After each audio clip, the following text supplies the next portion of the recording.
Prime Day es el 16 y 17 de julio. Con las ofertas épicas exclusivas para miembros Prime, recibe el reconocimiento que tanto mereces. ¡Wow! Gracias. Ni siquiera preparé un discurso. Quisiera agradecer a mi familia, que siempre necesita cosas. También a Sam, mi repartidor, por entregarme todas mis ofertas increíbles tan rápido. ¡Te adoro, Sam! ¡Mua! Compra ofertas en electrónicos, hogar y más este Prime Day, del 16 al 17 de julio. With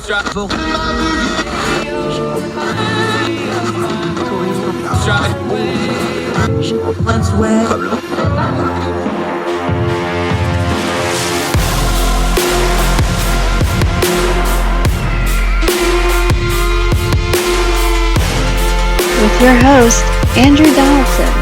This is Heard Tell. Welcome back to Heard Tell. Okay, been way too long since we've had her on. She's super sharp. She is the assistant professor of economics up at Seton Hall. That's a Big East school, which we miss greatly because I don't like the Big 12 as a West Virginia guy. But we are thrilled to talk again to Danielle Zanzalari. How are you, ma'am? Great to see you again. I'm good. How are you doing? Fantastic. Can't complain one little bit. Who's got it better than us? We get to sit around and talk about stuff. That's not too bad a gig, huh? I agree. You've got a piece out in Real Clear Markets. I love the angle on this. Let's start big picture with the buzzwords, because I love to attack buzzwords because people just buzzword everything anymore. We get inundated, especially in election season. We just all saw commercials about this for the election.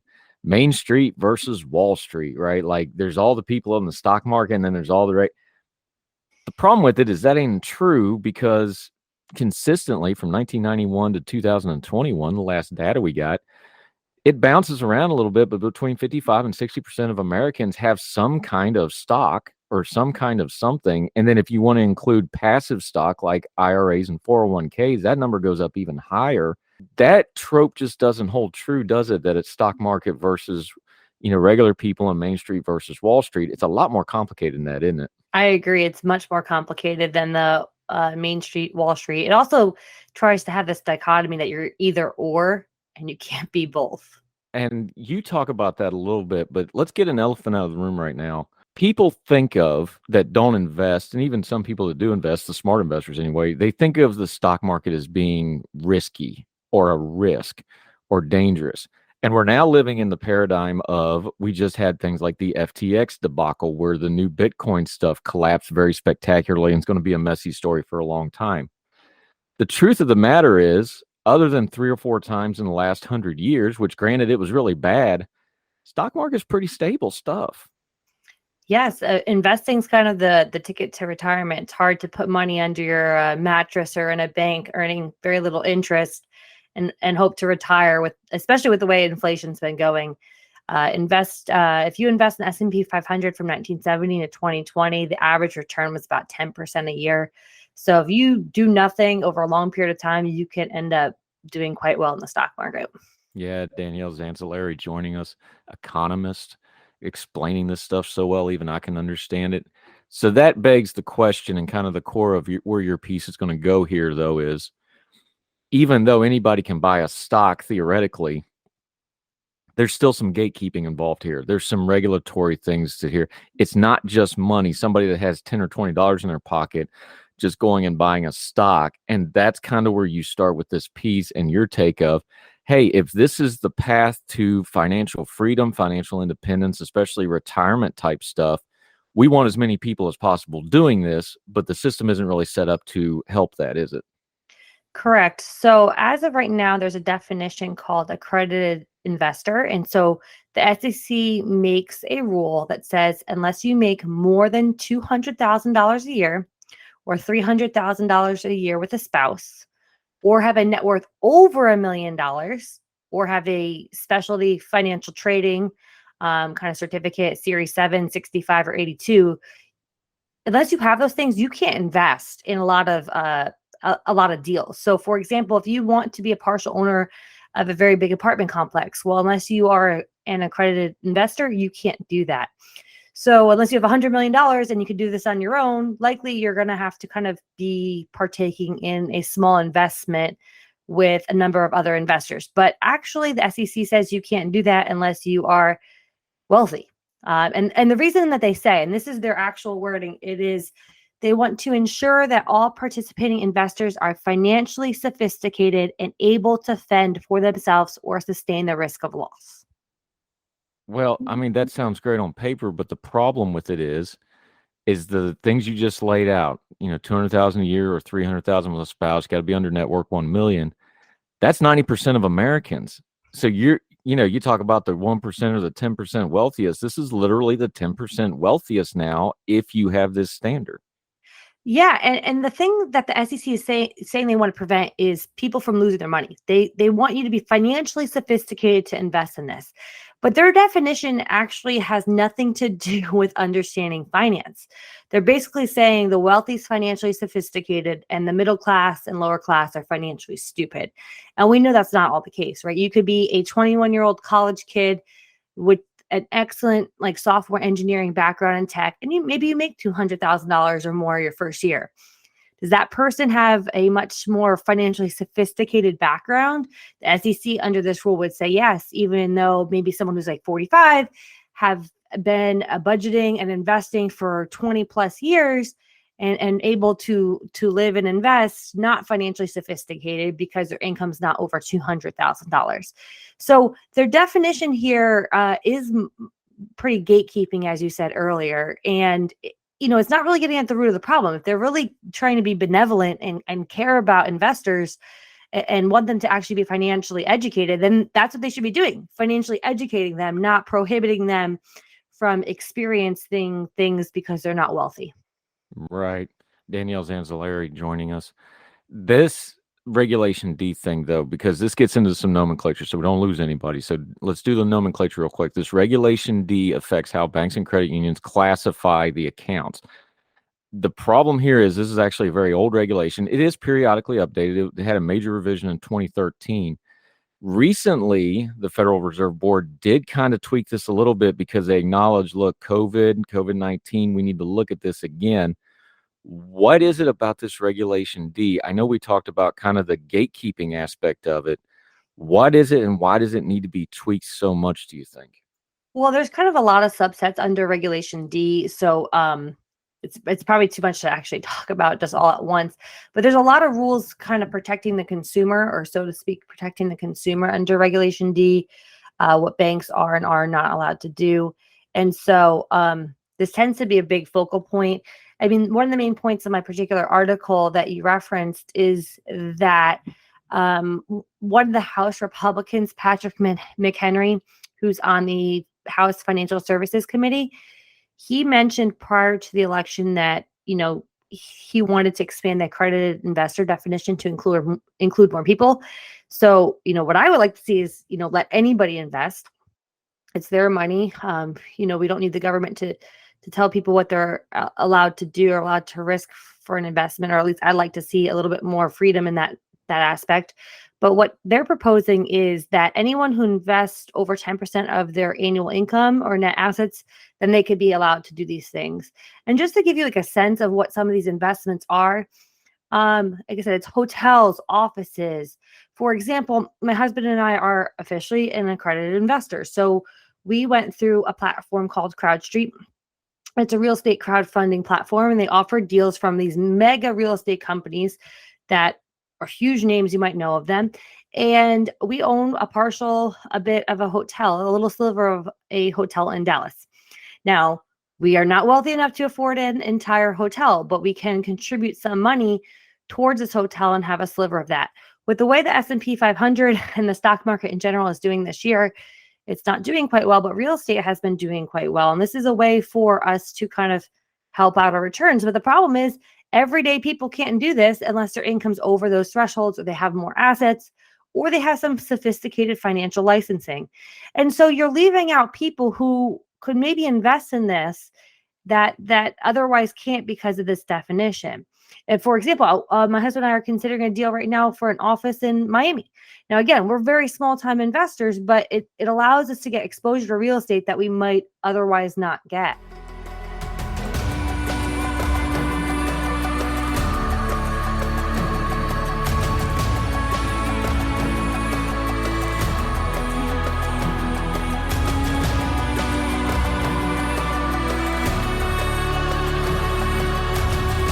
Prime Day es el 16 y 17 de julio. Con las ofertas épicas exclusivas para miembros Prime, recibe el reconocimiento que tanto mereces.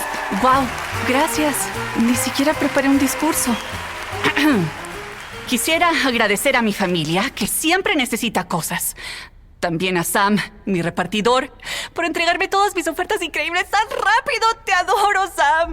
¡Mua! Compra ofertas en electrónicos, hogar y más este Prime Day, del 16 al 17 de julio.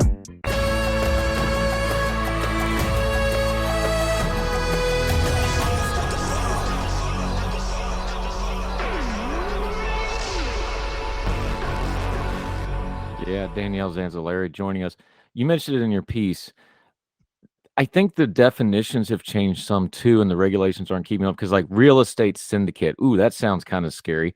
But if you and a couple neighbors want to go in on the junk house in the neighborhood and fix it up and flip it and turn it out, guess what? You're a syndicate now. That market has drastically changed the last 10. Look, HGTV's printing money off flipping houses right now. That has changed drastically. Startup companies is specifically mentioned in this regulation. How much has startup companies changed in the internet era the last 10, 15, 20 years, where you can literally start a company from your cell phone if you really want to get ambitious about it?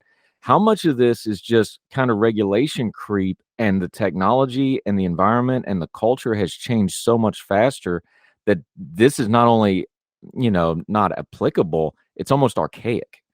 It definitely is archaic because you're not letting anybody get in on startup companies. That would be a violation unless you're an accredited investor. Even if you knew the person really felt like that business was sound, again, the SEC is saying you're not sophisticated enough to invest in this because your income's too low. And it does not matter if you really genuinely understand finances and you want to invest in this. You brought up the FTX scandal kind of before. I'm calling it a scandal because it's fraud. It seems pretty clear as day it's fraud and not just mismanagement of investing. It's fraud. There's pretty limited rules to crypto. I'm not saying that there needs to be a ton, but there's not many. And I think that's because it's new and the government tends to run slow. I do think that there'll be an onslaught of regulation now. But the important thing is there's always rules to protect investors. You can't fraud investors. You can't lie about what you're doing with the money. You have to have sound investor reports and back that up. That's true with real estate deals. That's true with a CPG company that's on the stock market. It's true with even crypto. You cannot fraud investors. Those rules already exist, even for the most infant industries like crypto. So, you don't necessarily need to prevent people from themselves and their investing. You have kids now losing money in crypto. That's not prevented, but you're preventing them from losing possibly money on likely more sound real estate deals or startup deals than in some other industries. Yeah, Danielle Zanzalari joining us. It's almost written in stone politically, especially on the right and folks that are on the right in the media about, picking and choosing winners and losers. And that's become part of the parlance in economics, especially conservative economics, supply side economics, whatever you want to call it. The problem here is, like you said, the SEC, wealthy equals financially sophisticated. And if you don't have a certain amount of wealth, then you're not smart enough to invest. That's quite to the point, picking and choosing winners and losers here. I get that there should be some governmental control of, like, if you want to set a percentage of income, if you're under a certain thing, okay, fine. 10% is the number you threw around on part of this. Fine. But at some point, where do we get to the point of, hey, the government does not need to be telling people whether or not they're financially smart enough? And I understand, again, you need to have good credit there, but there's other safeties built into the system besides the government just deeming it by some arbitrary number. Is that a fair way to put it? Yeah, that's exactly how I see it. The government's picking winners and losers, and in this case, they're picking the wealthy, and they're not picking the middle and lower class.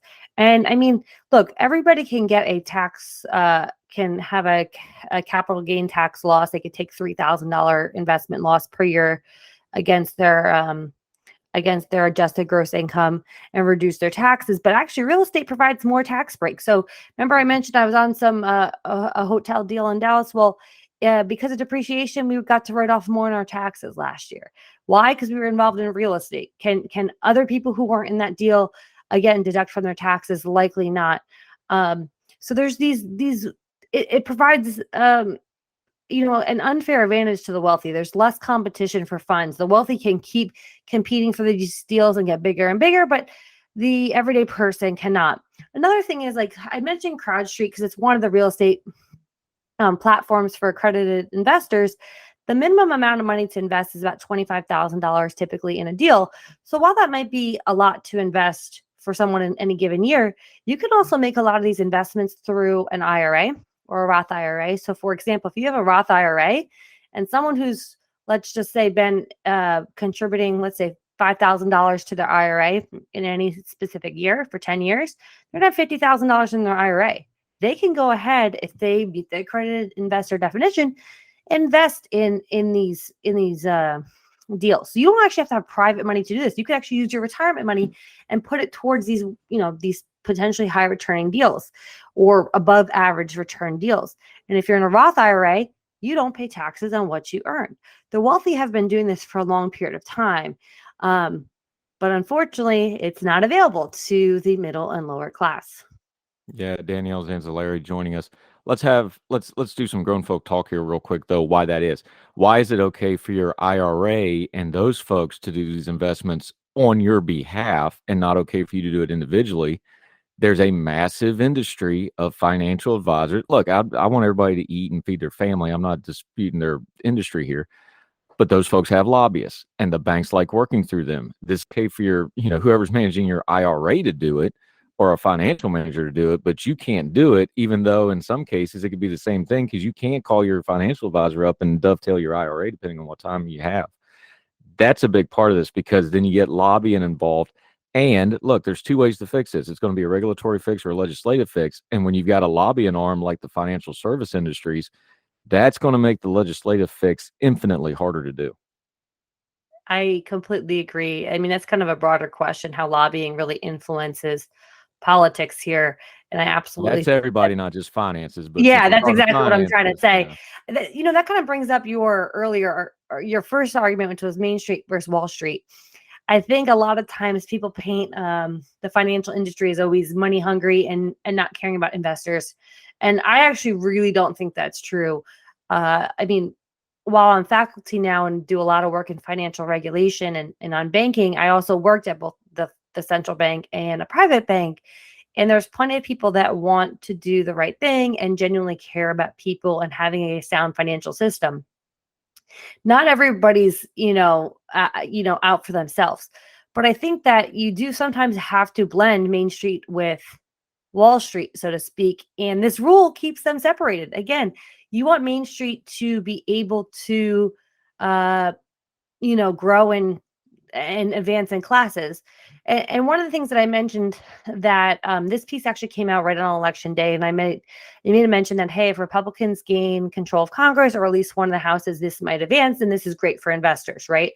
But what's interesting is that Democrats really have not taken up this argument, and I find that interesting because President Biden's all about, inclusivity. He wants to reduce income inequality, and this is like one of the easy ways to do this. Allow people to invest in the things the rich are investing in. Stop putting these gatekeeping rules on them.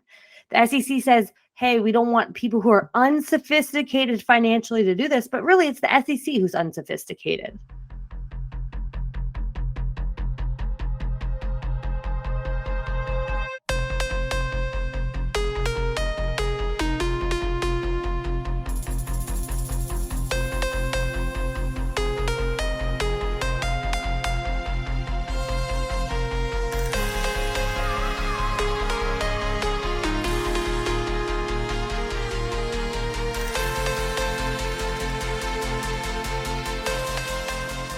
Yeah, Danielle Zanzalari.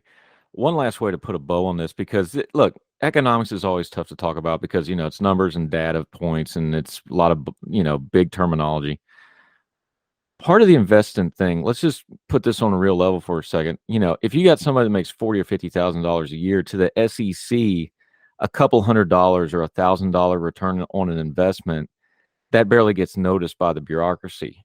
But to a real life family, a couple $100, $1,000, that's an extra vacation. That's a lifestyle change. That's a big ticket appliance. You can pick anything you want.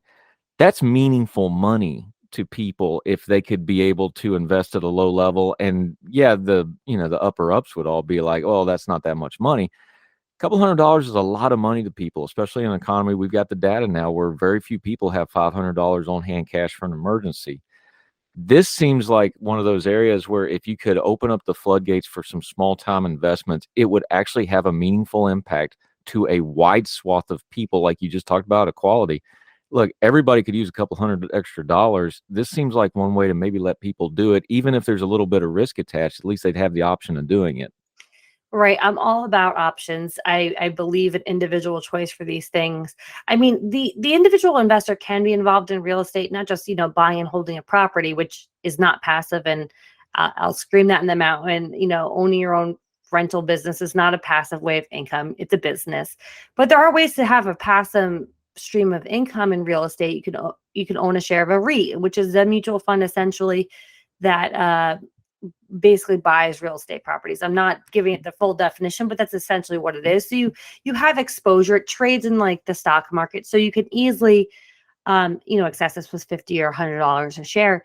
But this particular types of investing in startup companies and real estate syndicates, it allows just diversification of what you're investing in, right? If you're investing in the stock market this year, you've been down 10% at different points this year. This allows a little bit of diversity to kind of help those returns.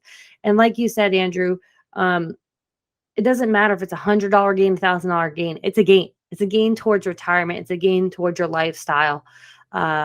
And it matters. And it matters for people in the lower class, the middle class, and also the rich. And it's just time that the SEC allows people to make their own choices. They're allowing them to make it in crypto, which is so much riskier, so much more new than in the real estate syndicate business. It's just, it's archaic, as you mentioned earlier.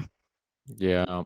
This is going to be a tough sell to get into the policy realm because a lot of people don't think about it this well. But I really wonder when you had, because this FTX thing is going to be ugly for a while. I wonder if there's going to be an opening to talk about, hey, the stock market is a lot more stable. We should take more controls off. You could funnel people that way. Give folks one or two things when they're having this conversation online or with their friends, or if they're talking to a politician in a town hall. Give folks one or two ways to talk about it. Like, hey, this FTX thing's a mess. This is why we need to clean up traditional investing and let more people do that. Give folks a way or two to maybe discuss and open up that discussion. Yes. Oh my gosh. Yes. Everything you're saying, I can't agree more and more with.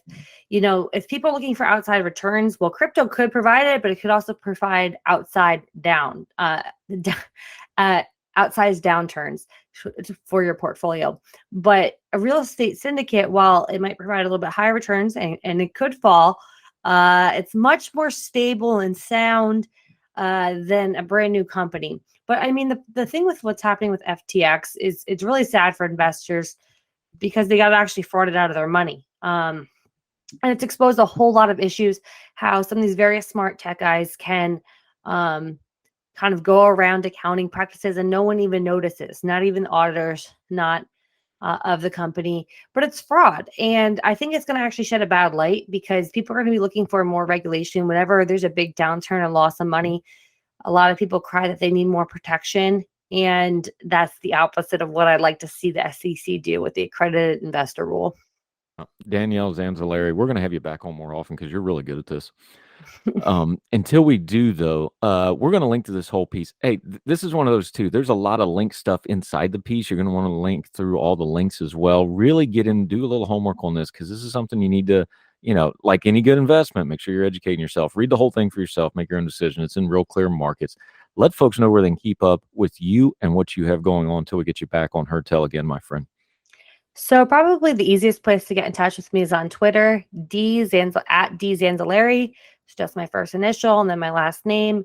Happy to DM back and forth with you and discuss anything financial policy, especially on the accredited investor rule. It's something I'm very passionate about, something I didn't know about until I was in a position to want to invest in real estate and I didn't qualify. And then I tried to do everything to qualify because I wanted those extra opportunities that I was not afforded before. So it's something I'm passionate about to get everybody involved in. As someone that didn't grow up in a wealthy household at all, I believe that financial education is really the key. Yep. And we will continue to talk about these issues. Hopefully get you back real soon on it. Danielle Zanzalari, always enjoy talking to you. Really appreciate your time. Thank you so much. Thank you. Have a nice day. Yes, ma'am.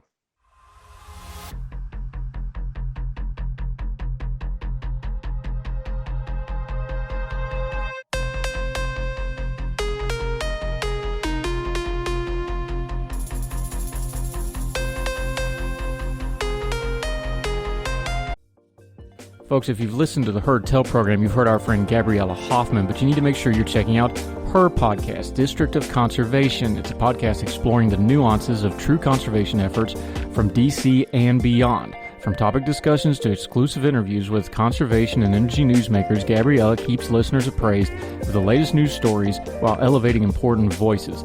Listen to District of Conservation on Apple Podcasts or wherever podcasts are played.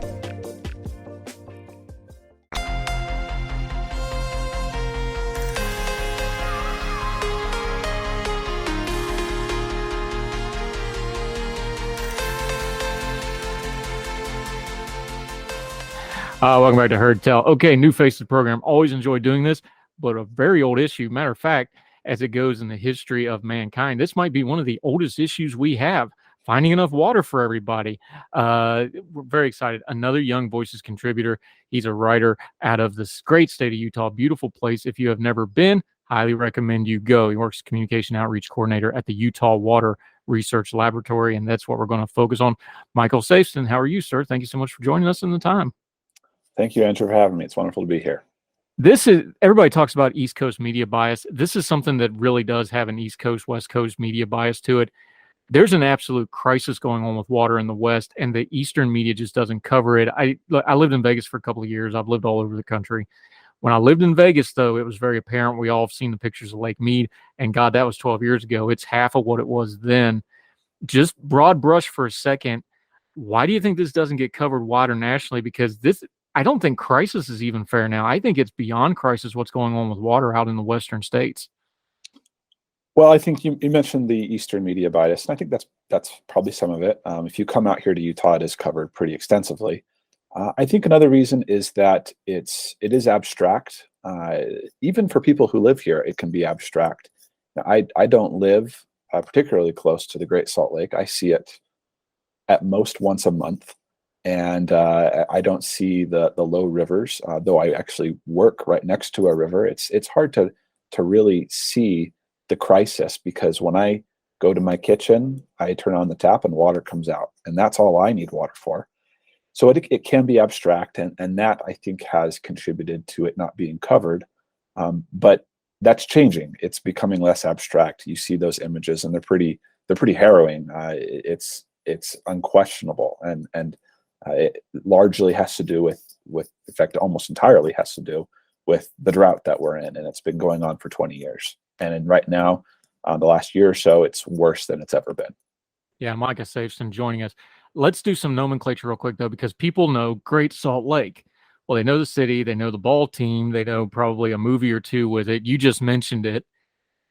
Define what it actually is, because people that haven't been there, you know, if you fly into Salt Lake City, you see it, and it kind of changes your perspective on a little bit. And then the first thing they're going to go to is like, well, it's the Great Salt Lake, so who cares if the water goes down or not?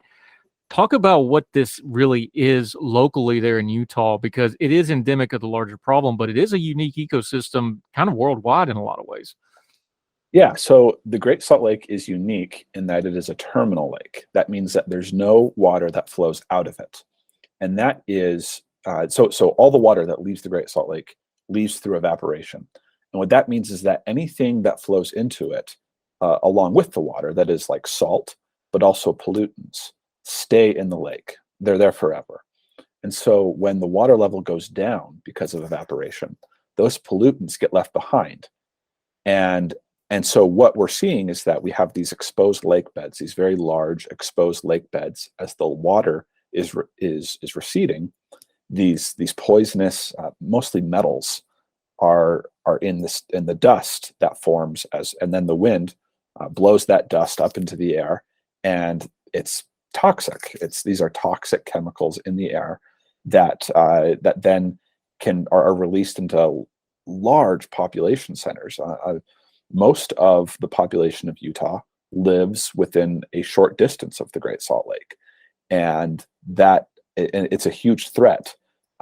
We have terminal lakes all over the world, but the Great Salt Lake is unique in that it is a terminal lake right next to a huge population center. There's maybe only one other lake like that in the world, and it's a crisis, and it needs water in it. That's really the only way that you can reliably cover up those toxic chemicals, is by getting water into the lake.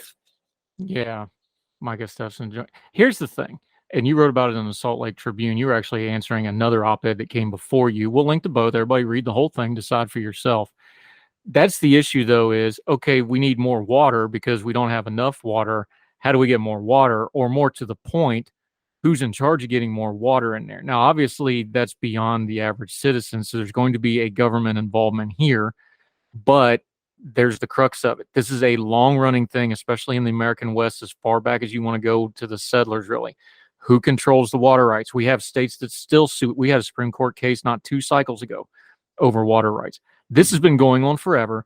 Who owns the water? Who controls the water? Is it a state problem? Is it a landowner problem? This is really, really old core rights kind of stuff, isn't it? It is. And what's interesting is that the American West has adopted over time new laws, new legal doctrines that are unique to the East, because our water needs, our water situation is different here out East. So back East, you'll often see what would be called riparian rights, and that is that whoever lives next to the water gets the water, and that actually ends up working just fine because there's plenty of water. And if you don't live next to water, someone will gladly share it with you, sell it to you at a low cost, no big deal. But out here in the West, there's far less water, and that riparian rights, that doesn't work. And so we have a different system of rights. It's basically first come, first serve, and that ends up being very complex. And it's also kind of a use it or lose it. So if you're not using the rights you have, you lose that water. And that's actually a very important concept lately, because if you wanted to conserve the water that you had rights to, you couldn't, because it was use it or lose it. So you were actually incentivized to waste. That's changing. Here in Utah, that changed just this year. It took far too long, but it has changed. And in other states, you're seeing it as well. Colorado did it a long time ago. And that's good. We're incentivizing conservation. Yeah, let's get to the terminology here a little bit, because what we're talking about is public trust and conservation. So just define both of them as it applies. You just mentioned the Colorado River. That's one of the real crisis water points for the entire West, really, when you look at the drainage basin for the Colorado River. Talk about the public trust, define that, and conservation as we mean it when it comes to water, because water conservation is a little bit different, a little more specific than when we're talking about conservation overall, when we're talking about, forests or hunting rights and things like that. Right. So public trust doctrine is this legal idea, this legal theory that exists primarily in this kind of natural resources world. And it's the idea that a natural resource like public land or water belongs to the public, and therefore government is justified in regulating it. And so if you have some property that has an endangered species living on it, the government is justified in basically seizing it, or at least regulating it a great deal. In fact, it usually isn't seizing it, but regulating it so that you can't build on that land. And that's eminent domain. And when it's applied to water, it's basically saying that there is a shortage of water. We are in a drought. If you own a water right, you need to give up all or a portion of that right. And that is very significant for people whose income, their jobs depend on a lot of water, namely farmers, ranchers. And so it's kind of this theory that has been around a long time. applying it to the Great Salt Lake is complicated because there's a lot of water users that have rights to Great Salt Lake water, and you would have to apply it to every single one. And so no one actually really thinks that it can be applied in the courts, but they are. It has been suggested, and it's suggested in the Great Salt Lake, the Salt Lake Tribune editorial that I'm responding to, that it's basically applied legislatively, and I think that's a problem. And the reason is because it doesn't incentivize conservation. To get to the second part of your question, defining conservation, I mean, it's conservation comes best when it is incentivized, when it is aligned with your own personal interest. And my point in the article is that if we really want to conserve water, we need to incentivize those who hold those water rights rather than just punishing them. We need to incentivize them to conserve. And I would suggest that here in Utah, that's already beginning to happen.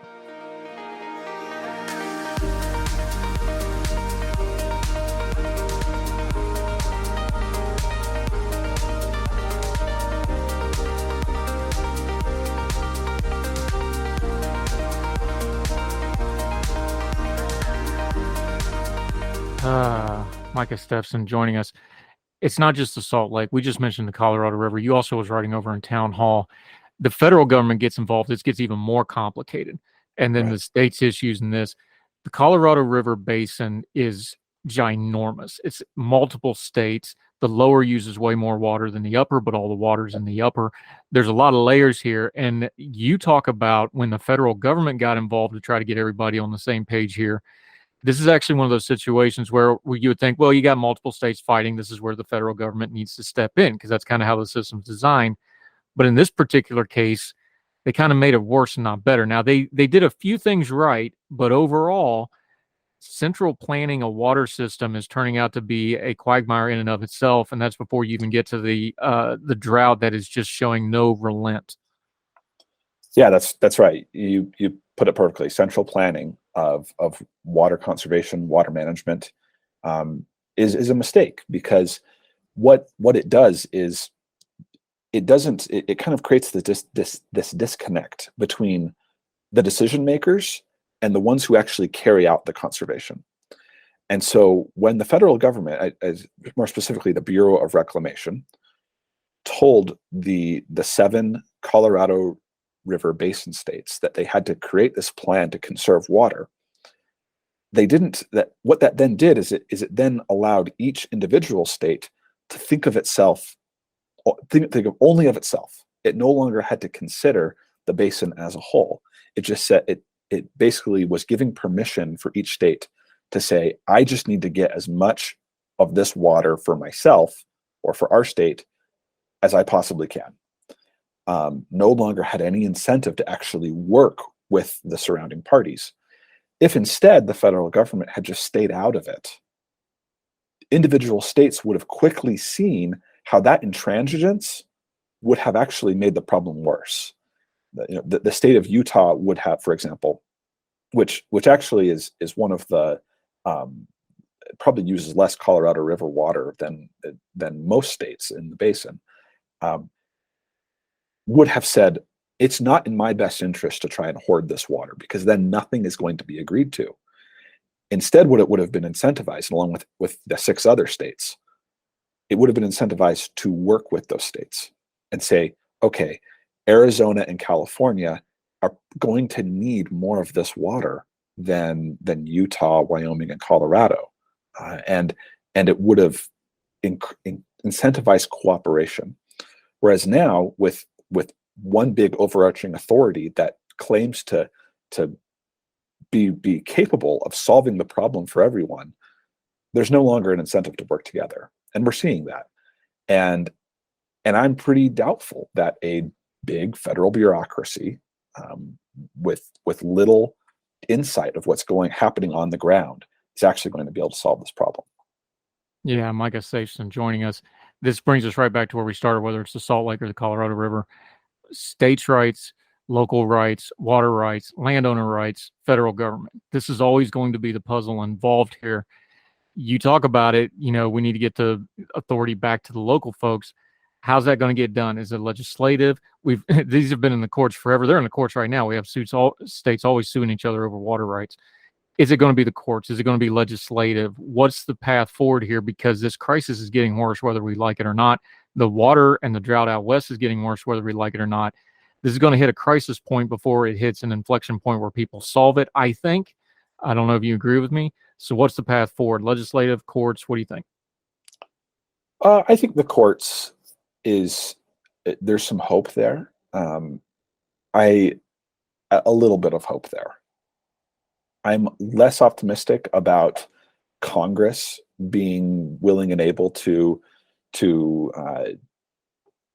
relegate some of this responsibility, relegate some of the authority back to local actors.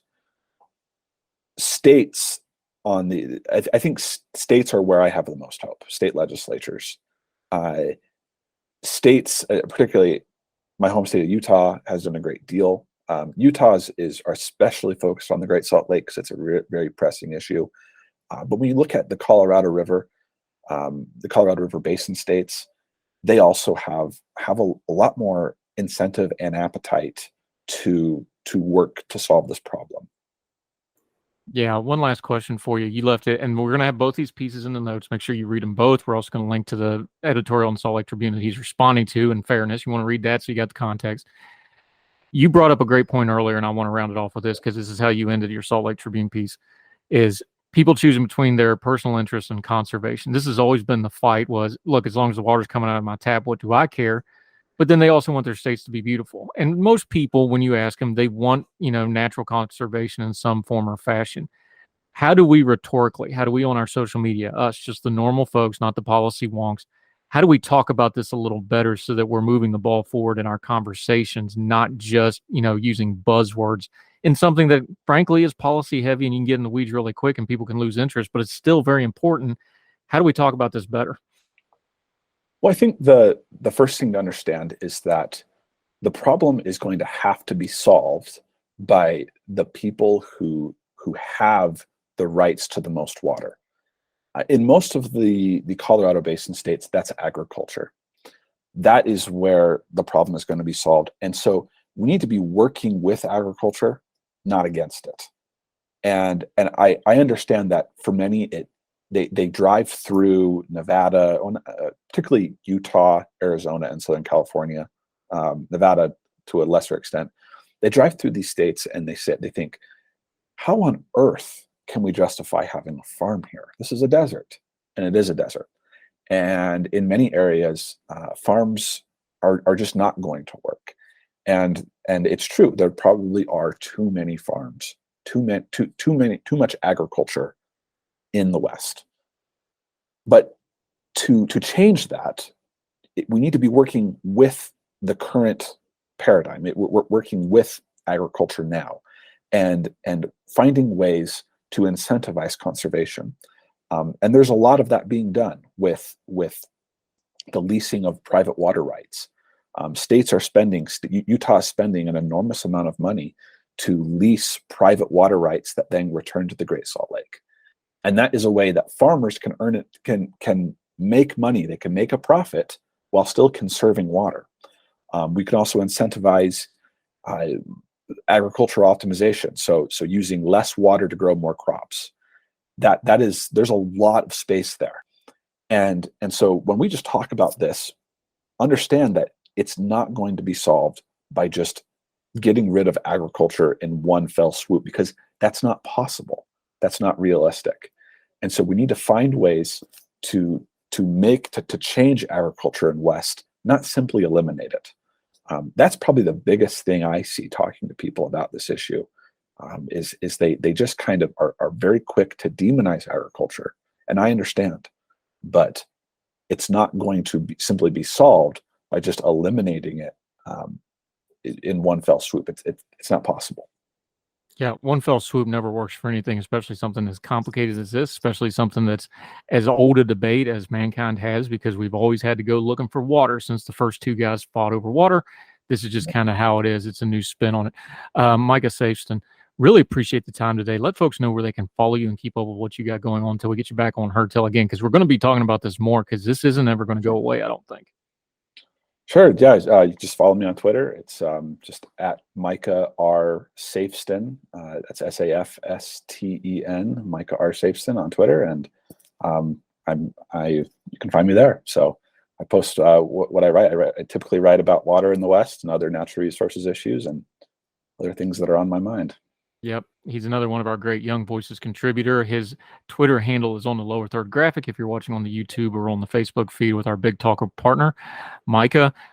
Really appreciate the insight on this. Tough issue, but it's really important. Appreciate you explaining it so well that even I could understand it. Thank you, sir. Well done. Yeah. Thank you, Andrew. Appreciate it, sir. Yep.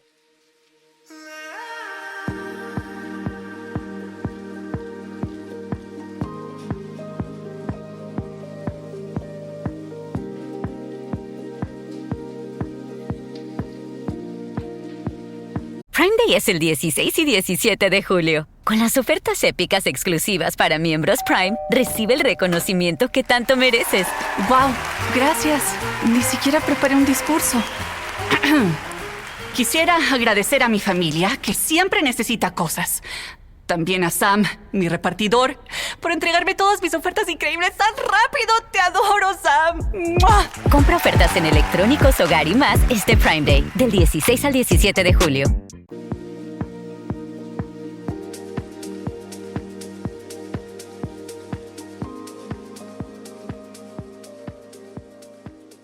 Let's end on a good note. Over the Thanksgiving holiday, let's go down to the Gulf Shore, Fort Myers, Florida, WINK TV. A family displaced by Hurricane Ian on the edge of homelessness got a gift on Thanksgiving Day from an anonymous donor to help them push through tough times. The Sosa family had a lot to be thankful for on Thanksgiving after a number of WINK news viewers reached out wanting to help the family of 5. They were supposed to be out of the hotel they were staying in on Monday, but that's changed because thanks to WINK news viewers, they're staying through Christmas. When the WINK news told Naomi that they would be staying for another month, her face lit up with gratitude. I'm happy that we don't have to be in the streets and that I can stay with my family and that we don't have to be homeless. That was the reality of what the Sosa family was looking at. Before, there was no hope at all, just like this week is ending in the hotel. It's over and we have to run where we're going and what are we going to do? Giovanni said. Giovanni's employer then put them up for the 2 weeks, but that was set to end on Monday. I was driving when you called me, and he had me pull over to tell the side of the road, and I had to pull over to the side because I tell my wife I can't drive like this. I'm too emotional and too much excitement. Excitement over answered prayers for someone like the Sosa family will likely never even meet. I said, I got a good feeling tomorrow's going to be a good day, and here's a good day.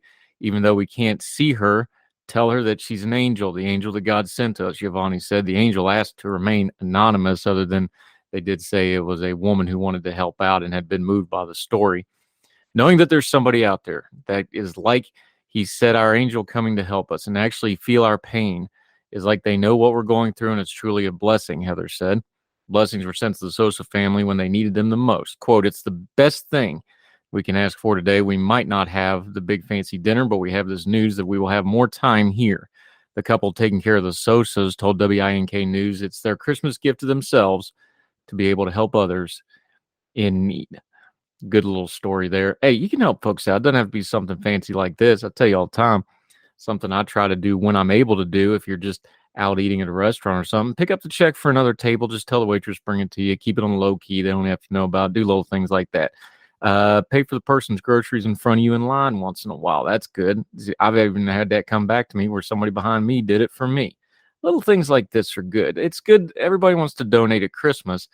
When you can do it face to face to somebody, or for somebody in your immediate community, or somebody that you see is having a moment writing that thing, I always find that a lot more rewarding than just giving to a large organization. Nothing wrong with that. Putting a personal face on will make you feel good, make that person feel good, gives a little more humanity to everything that all of us are doing. As we go through the holiday season, let's keep that in mind. We can talk about all the other stuff. Let's take care of each other a little bit better. That'll do it for Heard Tell for today. Good to be back. Got a lot going on in the next few weeks. We'll keep you up to speed on all that. In the meantime, we're going to keep doing what we always do, turn down the noise of the news cycle, try to keep things to the minimum of caterwauling and just focus on the things that are important, because there's a lot of stuff going on. Year is ending fast, and we're going to have to hit 2023 running, folks. So wherever you are across the street or around the world, thank you so much for watching and or listening, and we hope you're well. We hope you're well fed. We'll talk to you again real soon with more Heard Tell. All the music on Heard Tell is provided under a Creative Content license from monstercat.com. Somos la máquina.